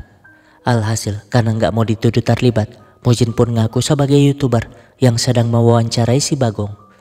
Untungnya sih, polisi nggak punya bukti, sehingga Mujin pun dibebaskan. Ya, Mujin harus bebas untuk mendapatkan flash disk yang dimaksud si Bagong, di mana saat Udin Wati nelpon, ia pun menjelaskan itu, tapi karena nggak mau mereka terlibat dalam bahaya, Mujin memutuskan untuk pergi sendiri. Tapi lah, Mujin diculik dong, dan karena teleponnya dimatikan, mereka nggak sadar akan hal itu. Malamnya mereka yang dapat kabar kalau telepon Mujin ditemukan di jalan mulai gelisah, di mana mereka memutuskan untuk ke gudang mencari flash disknya. Siapa tahu Mujin ada juga di sana. Padahal mah Mujin habis disiksa dan disekap di sebuah ruang bawah tanah sambil nonton berita terbaru kalau keluarga korban resmi menerima uang damai. Seketika para hantu kesal karena orang-orang yang setuju atas hal itu adalah parasit dalam keluarga mereka, meminta Mujin segera mengambil flash disk itu. Tapi kan Mujin terikat dan mereka nggak bisa ngebantu. Toh saat Mujin disiksa saja mereka nggak bisa apa-apa. Nggak berapa lama preman yang datang lagi-lagi menyiksa Mujin, namun Mujin tetap nggak mau ngaku tentang bukti yang dimaksud si Bagong, membuatnya tambah disiksa. Di saat yang sama, jaksa menjelaskan kepada Bagong kalau ia siap membantu, sehingga Bagong pun membocorkan flash disk yang ada di kulkas ruang kerjanya. Padahal, ya, jaksa ini adalah anak buah si Kim, membuat Bagong sangat terkejut, karena itu sama saja membuat Mujin dan timnya dalam bahaya. Nah, preman yang disuruh ke kantor gudang itu segera bergegas. Yang pasti Mujin terkejut bagaimana bisa preman itu tahu tentang flash disknya. Tapi karena preman itu pergi, Mujin punya kesempatan melepas ikatannya. Sementara jaksa tadi dengan bangganya menjelaskan kepada Kim terkait keberhasilannya itu, dan biar kedepannya aman, mereka meminta Kim mensponsori Gayong, seorang anggota dewan yang ingin maju sebagai ketua partai. Toh dengan kerjasama itu, akal-akalan si Kim yang memanfaatkan asuransi kecelakaan kerja bisa semakin lancar. Masalahnya sekarang Udin Wati ada di kantor gudang mencari flash disk itu. Awalnya mereka nggak menemukannya, tapi Udin yang lapar membuka makanan di kulkas. Lah, flash disknya ketemu dong. Tapi sial bagi mereka, preman itu sudah datang. Alhasil Udin melompat duluan. Berbeda dengan Wati yang gak pernah puas sebelum melukai orang jahat. Setelahnya ia pun melompat juga, tapi karena ada gondrong yang mengejar, Wati langsung membantingnya dan mereka pun berhasil kabur. Namun, lah, flash disknya terjatuh dong, dan mereka yang baru nyadar bingung mau gimana, karena kembali pun mereka pasti dikeroyok. Sehingga Udin pun memutuskan untuk mencari Mujin terlebih dahulu. Dan benar saja mereka menemukan Mujin di kantor, segera menceritakan kejadian tadi sambil minta maaf. Padahal kan Mujin gak masalah, toh ia jauh lebih khawatir dengan keselamatan mereka daripada menemukan flash disk itu. Besoknya Mujin yang pulang ke rumah mencoba menenangkan diri sambil mencari jalan keluar. Namun tiba-tiba media memberitakan terkait si Bagong yang bunuh diri, membuat mereka sangat terkejut. Begitupun dengan Udin Wati. Jadinya Mujin merasa sangat bersalah. Andaikan ia waspada dan bergerak lebih cepat, mungkin kejadiannya gak akan seperti ini. Dan karena gak tahu mau gimana lagi, ia pun milih tidur, membuat para hantu kasihan tapi bingung karena mereka gak bisa pergi dengan tenang sebelum menerima keadilan. Dan satu-satunya harapan mereka hanyalah Mujin. Mereka pun berusaha memberi semangat, tapi si Mujin sama sekali gak bangun sampai saat ponselnya berdering, di mana ia dikabari tentang pemakaman si Bagong yang gak jauh dari sana. Karena itu Mujin pun segera memberi penghormatan terakhir, tapi melihat putra Bagong yang sedih, ia pun jadi semangat kembali menyelesaikan kasusnya. Apalagi salah satu hantu menjelaskan kalau ia gak sengaja mendengar obrolan preman di depan terkait si Kim yang ingin kerjasama dengan Gayong. Mujin pun segera memeriksanya dan dugaannya benar kalau si Kim ingin meminta dukungan anggota dewan itu demi mengamankan kejahatannya, yang artinya akan ada korban seperti mereka di masa depan. Tapi nggak disangka hal itu membuat mereka marah hingga tanah bergetar. Kan Mujin ketakutan, tapi karena itu ia kepikiran sebuah ide. Tiba-tiba Udin Wati yang datang protes mengapa Mujin nggak bisa dihubungi seharian, memintanya untuk segera menangani kasus itu karena mereka juga sedih dengan kematian si Bagong. Namun 됐어, 이제 그만하자. ya, Mujin ngaku gak peduli dengan kasus itu lagi, bahkan menyuruh mereka pulang saja. Karena mulai sekarang ia ingin mencari kasus yang lebih menguntungkan daripada mengurus kasus hantu yang gak ada duitnya itu. Membuat Wati dan Udin pergi dengan sangat kecewa. Padahal kan Mujin sengaja melakukan itu karena nggak ingin melibatkan mereka. Toh rencananya ini akan sangat berbahaya. Besoknya Kim dan anggotanya mengatur pertemuan dengan Gayong di apartemen baru yang akan diresmikannya hari ini. Gak sadar dengan Mujin yang masuk diam-diam. Ya, Mujin berusaha menghancurkan pertemuan itu dengan memanfaatkan kekuatan para hantu. Di saat yang sama, Kim menjelaskan maksud dan tujuannya kepada Gayong. Yang pasti, Gayong setuju karena ia sangat butuh dukungan demi menjadi ketua partai yang rencananya nih, ia akan maju sebagai presiden di pemilu berikutnya. Sementara Mujin meminta para hantu latihan dulu, tapi kan mereka juga bingung bagaimana cara mengeluarkan kekuatannya. Nah, meskipun Mujin bingung siapa pria yang mereka maksud, tapi Mujin tersadar kalau mereka nggak dapat mengeluarkan kekuatan karena terlalu mudah memaafkan. Ya, kebanyakan pekerja nggak menghargai diri sendiri dan mencoba memahami apa yang terjadi. Sama seperti aturan kerja yang sebenarnya nggak manusiawi, tapi mereka berusaha nggak protes, padahal keselamatan kerja adalah hak mereka. Dan benar saja, kata-kata Mujin membuat mereka tersadar dan akhirnya mampu mengeluarkan kekuatannya. Dengan begitu, ketika Kim dan Gayung ingin menyetujui kerjasamanya, Mujin pun memperkenalkan dirinya sebagai pengacara para korban kebakaran. Jelas dong Kim menyuruh anggotanya mengusir Mujin, namun ya, Mujin sok-sok punya kekuatan yang akan mengirim si Kim ke neraka jika nggak mau mengakui kesalahannya. Padahal kan itu kekuatan para hantu yang bahkan mengikat si jaksa di dinding biar tobat. Melihat itu, mereka semua jelas ketakutan, utamanya si Kim, apalagi melihat Mujin mengeluarkan bola api. Jadinya Kim pun mengakui semuanya saking takutnya, sehingga para hantu pun menghentikan kekuatannya. Toh Mujin sudah merekam pengakuan tadi. Tapi namanya manusia licik yang mengira semuanya sudah aman, si Kim malah merasa nggak salah, yakin kalau Gayung dapat melindunginya. Tiba-tiba gedungnya bergetar lagi dan Mujin jelas akting sebagai orang yang melakukannya. Padahal mah hantunya juga bingung karena itu bukan ulah mereka. Secara kebetulan Udinwati datang membuat Mujin panik tapi terlambat. Nah, kembali ke masa lalu, Mujin yang nganggur malah sibuk baca komik di rumah, membuat kakaknya protes, mengajak kerja bersamanya saja sambil menunggu pengumuman kerja. Ya, kakak Mujin adalah tukang bangunan dan sebagai seorang sarjana, Mujin tentu menolak karena gengsi. Yang pasti kakaknya kesal karena dari hasil kerja serabutan itulah ia dapat membiayai kuliah si Mujin.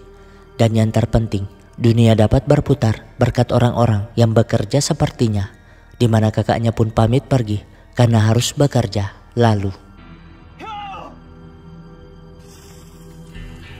ya, untungnya mereka semua selamat, di mana Udin menjelaskan kalau ia sudah memasang pelacak di ponsel Mujin, sehingga ia dan Wati yang khawatir menyusul ke sana. Namun tiba-tiba gedungnya bergetar, membuat semuanya panik, termasuk asisten si Gayung yang meninggalkan bosnya, tapi malah ingin kabur pakai lift. Kan gedung saja goyang-goyang, apalagi liftnya yang langsung terjatuh.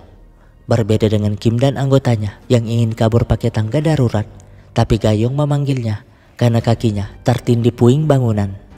Melihat itu, Mujin dan Wati segera mematahkan gagang pintu untuk dijadikan tuas pengungkit, sehingga Gayung pun dapat diselamatkan. Masalahnya adalah jalan ke bawah sudah nggak dapat dilalui, sehingga mereka memutuskan untuk naik ke atap yang ada helipadnya, di mana Udin terpaksa memapa si Gayung yang kakinya keseleo. Berbeda dengan Wati yang kesal karena anggota dewan seperti Gayung inilah mereka dalam bahaya. Ya, sebelumnya mereka sudah memeriksa kalau gedung itu cacat konstruksi, makanya hancur begitu setelah kena getaran para hantu. Untungnya sih mereka selamat sampai di helipad, tapi saat menghubungi helikopter,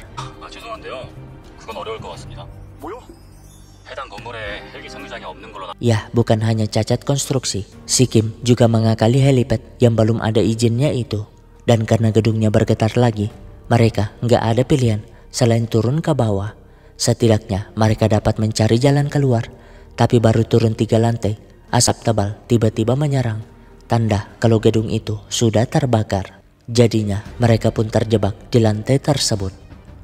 Tiba-tiba 2 pekerja yang juga terjebak muncul. menjelaskan bagaimana buruknya kualitas bangunan itu yang bahkan alarm kebakarannya pun nggak berfungsi. Dan semuanya karena perintah si Kim. Namun mereka nggak sempat membahas itu karena mereka harus menghalangi asap yang mulai masuk. Sialnya, gedungnya tiba-tiba miring di mana Kim yang ketakutan minta tolong kepada salah satu pekerja. Namun kambingnya si Dajjal ini malah mendorong pekerja itu, membuat temannya sangat marah. Tapi Mujin menghalangi. Toh bukan saatnya mikirin itu karena mereka harus selamat dulu dari sana. Tapi dituduh sebagai penjahat, si Kim tentu nggak terima, merasa kalau apa yang dilakukannya sudah benar, karena posisinya dan usahanya itulah para pekerja bisa dapat gaji dan bertahan hidup. Tapi lah Mujin malah mau menolongnya dong, padahal dirinya yang kurus jelas nggak kuat mengangkat celengan babi itu. Di mana Mujin yang sudah pasrah malah tersenyum sambil mengucapkan selamat tinggal kepada Udin Wati. Yah, Mujin sudah tahu kalau mereka akan diselamatkan Bosal yang langsung menakut-nakuti si Kim dengan berbagai hantu yang siap menyeret Kim ke neraka. Alhasil Kim memohon ampun, berjanji akan melakukan apa saja. Seketika Bosal muncul bersama para korban, menjelaskan kalau ia akan menyelamatkan si Kim asalkan Kim setuju untuk membereskan semua kekacauan itu. Mujin sih menyuruh Kim langsung tanda tangan saja daripada mati dan diseret ke neraka jahanam. Alhasil Kim pun setuju, di mana tangannya tiba-tiba terluka sehingga Kim menjadikan darahnya sebagai tanda tangan. Tapi lah Bosal sengaja dong biar Kim juga merasakan bagaimana sakitnya jadi korban kelicikan. Lalu ya mereka kembali di tempat semula seolah-olah insiden itu nggak pernah terjadi. Tapi ingatan mereka tidak dihapus sehingga mereka pun buru-buru keluar, termasuk dua pekerja yang terjebak tadi. Nah, dua anak buah Kim bingung mengapa bosnya tiba-tiba ingin memperbaiki gedung dan semuanya, padahal sangat merugikan, membuat Kim kepikiran untuk tidak menepati janjinya. Tapi jelas dong ia yang ketakutan langsung setuju. Begitupun dengan Gayong yang mengumumkan akan membahas ulang Undang-Undang Cipta Kerja untuk memberi keadilan bagi semua pihak, utamanya para pekerja yang harus dijamin keselamatannya. Singkatnya, Kim pun minta maaf melalui media atas apa yang terjadi dan ia bersedia menanggung semua kerugian, bahkan siap menerima hukuman.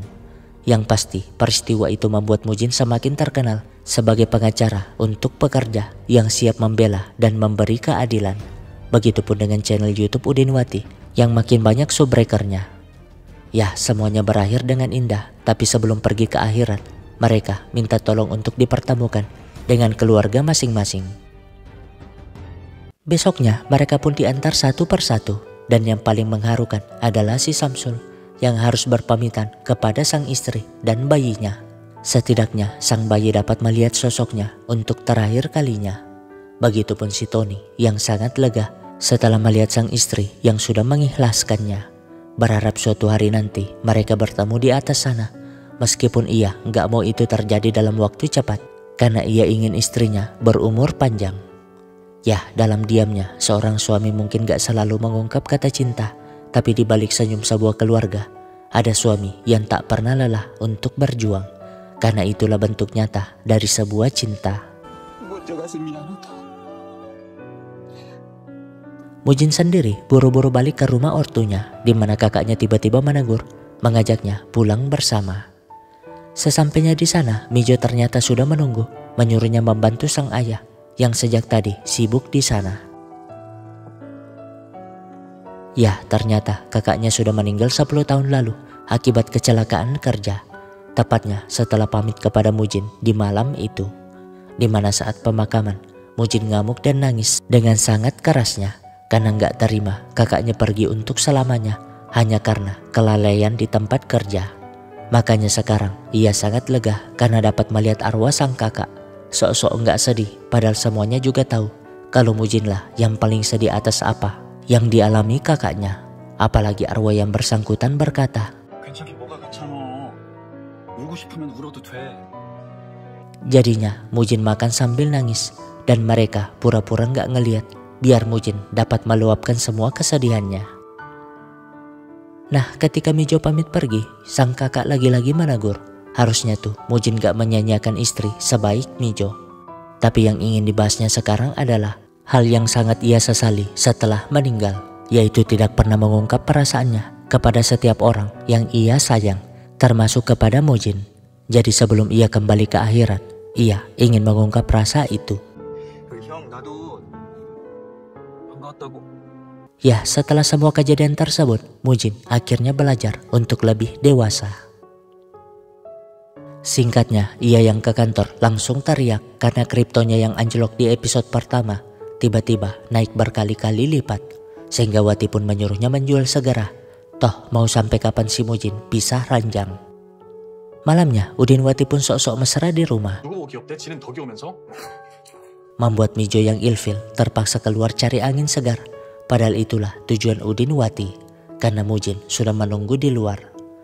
Ya, Mujin memberikan semua uang hasil kripto itu sebagai bentuk permintaan maafnya. Yang pasti Mijo langsung menerima karena Mujin sudah berubah untuk lebih dewasa. Besoknya ketika mereka ke rumah klien, Mujin minta singgah bentar karena teringat dengan patung itu. Dan setelah memperhatikannya baik-baik, ia baru nyadar kalau patung simbol pekerja itu adalah Bosal. Dimana saat Bosal muncul, Mujin pun menjawab pertanyaannya sendiri. Alasan mengapa Bosal memilih dirinya, yaitu karena ia adalah anak seorang pekerja, sekaligus orang yang pernah kehilangan keluarga akibat kecelakaan kerja. Berterima kasih karena Bosal sudah menjadikannya seperti sekarang, meskipun ia sudah tobat mengurusi masalah hantu lagi. Toh kontrak 6 bulannya sudah habis, mengira semuanya sudah kembali normal, padahal ya, drama unik ini mengangkat isu relevan terkait kondisi kerja yang buruk dan tidak adil bagi kaum pekerja karena posisinya lemah di mata hukum. Dan kalau dramanya diproduksi di Konoha, ribuan episode pun gak akan tamat.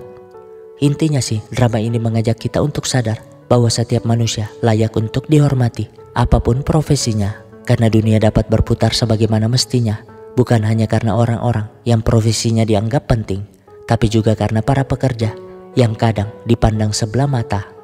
Toh tak ada satupun pekerja yang rendah, tapi yang ada hanyalah manusia yang lupa bersyukur. Sekian dari saya dan terima kasih.